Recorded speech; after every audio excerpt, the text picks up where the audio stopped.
You know what hurts the most? It's not when strangers betray you, it's when your own blood, the one you gave. Life to looks at you and steals the very breath of your peace, my son.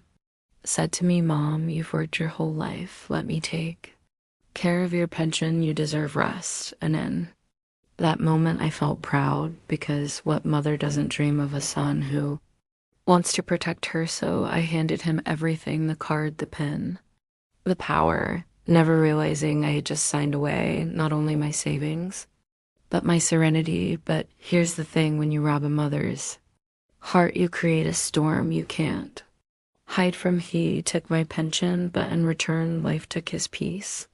Forever comment, karma never forgets. Like this video if you believe betrayal always finds its way back. Subscribe because my next story will show how silence can destroy greed. After my husband died, the house turned hollow. Every creak of the floorboards sounded like loneliness whispering my name. Then Daniel, my son, started visiting again. He'd bring groceries, help with bills, and say, Mom, you shouldn't be alone so much. One afternoon, he brought tea and said, Mom, you've handled everything for years. Let me handle things now. Your pension just came in. Right, I'll invest it for you. You can live freely. His words wrapped around my tired heart. Like a warm blanket, I smiled and said yes, because I wanted to believe that kindness still lived in this world. Took my card the next day, set up online banking, and I remember him saying, Don't worry, Mom, I'll make sure you never have to think about money again. And for a while I didn't. For a while I slept peacefully, thinking my son was taking care of me. But peace built on blind trust doesn't last long. At first it was small.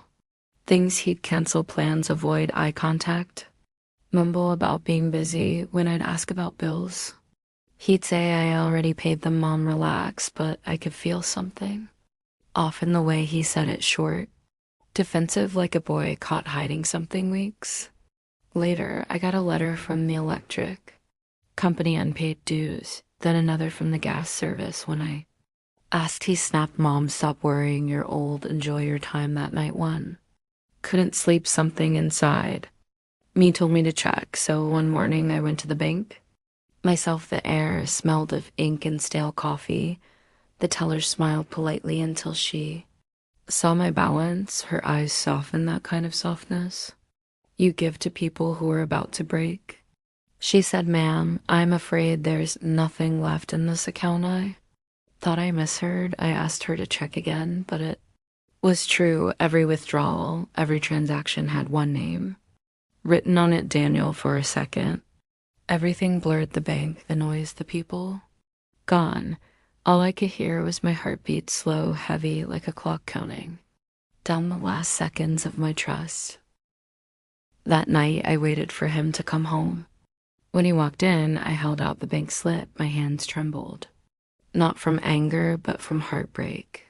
He didn't even look guilty. He just shrugged and said, Mom, relax. I used the money for the family. It's not like it's going anywhere. I whispered, it was my life's work, Daniel. And he laughed. He laughed and said, You don't even need it. I'm your son. It's my right. That moment felt colder than any winter. It wasn't just the theft. It was the arrogance, the certainty that I'd forgive him, because I always had.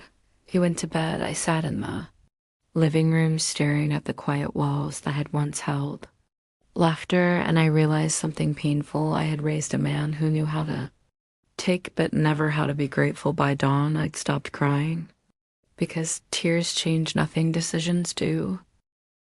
The next morning, I packed a small suitcase, a few clothes, some photographs, my sewing kit. That was it. I didn't leave a scene. I didn't yell. I just wrote a note.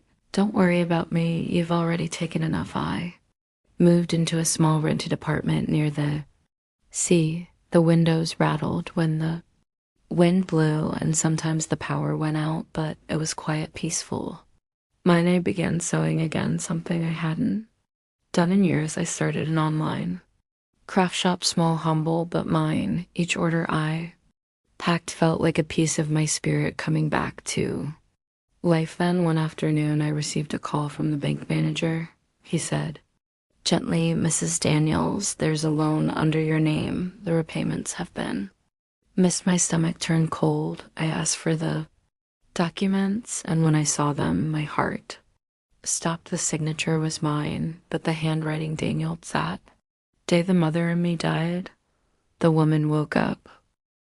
I went to the bank in person. The manager looked at me with concern, explained the loan details, huge amount signed months ago, said if we can prove it wasn't you, we can transfer the liability. I smiled faintly and said, "Please." Do I knew exactly what I was doing. Daniel had used my name to build his dream a bigger house, a better car, a fake life, so I let the truth catch up with him slowly, patiently, legally. Weeks later, I got a call from him. His voice cracked like glass. "Mom, the bank froze my accounts. They're saying I defaulted. What's happening?" I took a sip of tea and looked at the calm sea outside my window. "Maybe," I said softly, "you should read the fine print before signing things." He went silent, and in that silence, I could hear the sound of realization. Sharp, cutting, perfect. For the first time in his life, he was the one losing sleep.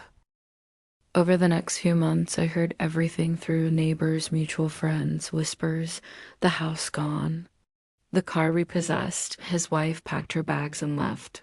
And Daniel finally understood that greed is a debt you can never repay. Meanwhile, my life bloomed. My craft store started dating followers. People began to message me saying my embroidery had soul. They didn't. No, each thread carried a story of betrayal, endurance, and quiet revenue. Sit by the window every evening watching the sun melt into the sea. The air would smell of salt and freedom. And I'd whisper to myself, this is peace not given by anyone, not stolen by anyone.